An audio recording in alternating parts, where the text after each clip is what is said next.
Roxanne, would you call the public hearing? Read the call of the public hearing. In accordance with Connecticut General State Statute 07-163E, the Ledyard Town Council will conduct a public hearing at 6:15 p.m. on Wednesday, May 28, 2014, in the Council Chambers, Town Hall Annex, 741 Colonel Ledyard Highway, Ledyard, Connecticut, to receive comment on the following. The Town of Ledyard to sell town-owned property located at 1888 Center Groton Road, Ledyard, more fully described in the land records of the Town of Ledyard in volume 491, page 1014, to Hickory Hollow Associates, Inc., for $40,000 in accordance with the terms of the purchase and sales agreement, with the following condition: that the seller will not be required to dig test holes to verify suitability for a foundation per Section 14H as requested. At this hearing, interested persons may appear and be heard, and written communications will be accepted. A vote regarding the sale of this property will be held at a special town meeting scheduled for May 28, 2014 at 6:30 p.m., dated at Ledyard, Connecticut, this 15th day of May, 2014, for the Ledyard Town Council. Linda C. Davis, Chairman.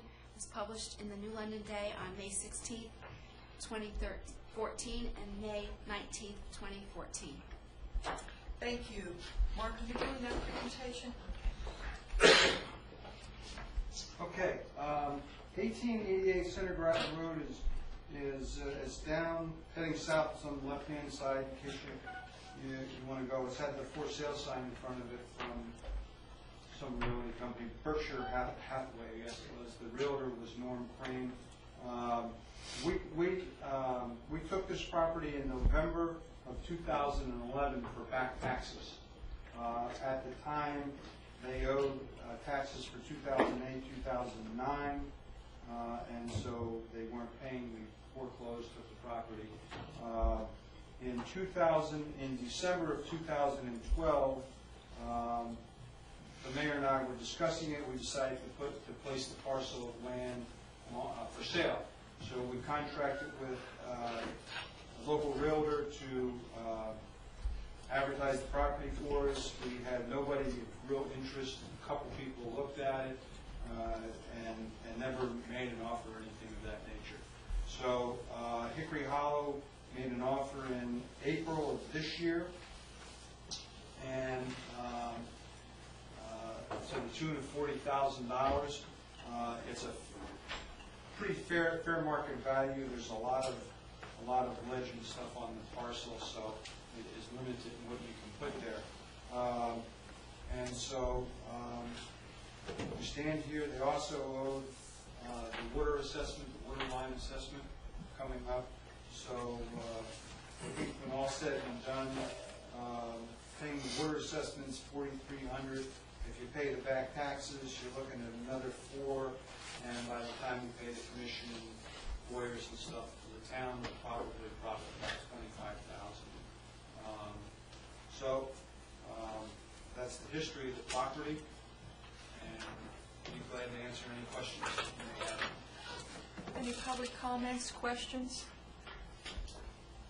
Step one, what is 14H, and is it really no test holes for foundation, or is it test pits for percolation? No. Test pits for percolation was separate. That's Section A, it's perk test. Right. The contract of what was brought up, Counselor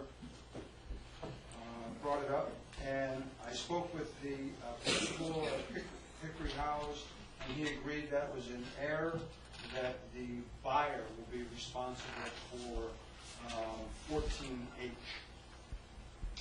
which is, let me get the last page here. Section 14H. 14 is other inspections clause. 14H is the other inspections clause, and it stated that the seller dig test holes to ensure house location is suitable without the need for blasting. Okay, and so when I contacted the buyer, I said, we have a problem here, you have to assume that responsibility. And he said, no, that's always the buyer's responsibility, therefore, that was in error. And we agreed to amend the contract to say buyer will dig the test holes. So there are no conditions. There are conditions, yes, subjected buyer, test pits to verify that they can install a non-engineered septic system. So that's a stipulation for the sale. Then stipulation that they can locate a house without blasting is also a stipulation, 14H. What page are you on? You just told me that 14H was the seller's, the buyer's responsibility. Right. It's on the fourth page. Right. So Fourth page is the contract. buyer Here it is. the buyer needs to Down. determine that he can do these things Go as a down. condition of the sale. Going? Yeah, keep One more. one more. Yeah, next page. Here you go. There's H. The buyer is H saying. at the bottom. Up a Keep little bit, going, Roxanne. right See there, right yeah. there? 14H, other inspections. So they put in a septic. Right. The buyer is going to dig test pits to ensure that he can put a septic in and can place a house without blasting. Okay? If he can meet both of those requirements, then we have a deal. If one of those requirements is not met, then he's withdrawing his offer. So you're going to modify the contract.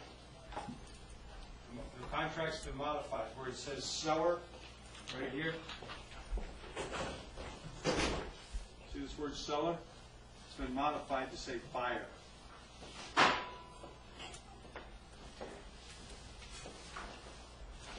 What's the time limit? But I don't see that it says if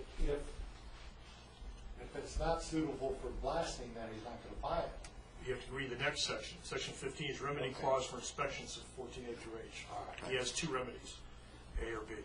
What's the time limit? The ones at the top have time limits of 75 or 90 days from sale. There's no time limit on those. Is there some, I mean, he could string us along for 2 years by the terms of the contract and not do those things and come back in 2 years and say, I couldn't build a house and I want my money back. We have to hold that money in escrow we until the won't- sale's final. Until he does his test pits, we won't do a closing. The closing is based on the ability to do these. There's no deposit. Yes, there is a deposit. Is it refundable? I have to look at the. It's sales refundable if the conditions aren't met. agreement. Right. But that raises a question, why don't we have a town meeting before the sale? This may not go through. That just occurred to me based on a couple of questions. Why wouldn't we, after all the conditions are met? I can answer that. Okay. Because he has some amount of effort and money involved in doing Okay, those tests. I get And he doesn't that. want to do those. I asked the same question. Usually, you do the town meeting as the final step. Right, He doesn't want to make that investment if the town, for whatever reason, decides right, not to. okay, that makes sense. That makes sense, yeah. Yeah, that makes sense. However, the fact there's no end date on those tests. I mean, we went to the point of writing in notes on the perk test, building permit, and septic. And clearly, you can't get a building permit if you can't, I mean, if he doesn't comply with Right. septic and other things, but we wrote, instead of handwriting in notes on the A, B, and C, but we don't with the H. Yeah, I mean, we're kind of assuming that it's in the buyer's best interest to do this as quickly as possible, but we can't know that for sure. What does it say as far as the closing date? I should. It says remember. within So 90 no, days. what, within No, it says 90 within days 90 of town days. council and town voter approval. Yeah. Right. So, There's your There it is, answer. right there. There's Yeah. your answer right Okay. there. Within 90 days. so 90 days from today if the people approve it. Right. Any other questions So or what, I guess, concerns? so what happens, we approve it tonight, he doesn't do those tests within 90 days. No deal. Null and void agreement. Right. He has to do the closing within 90 days of the town meeting.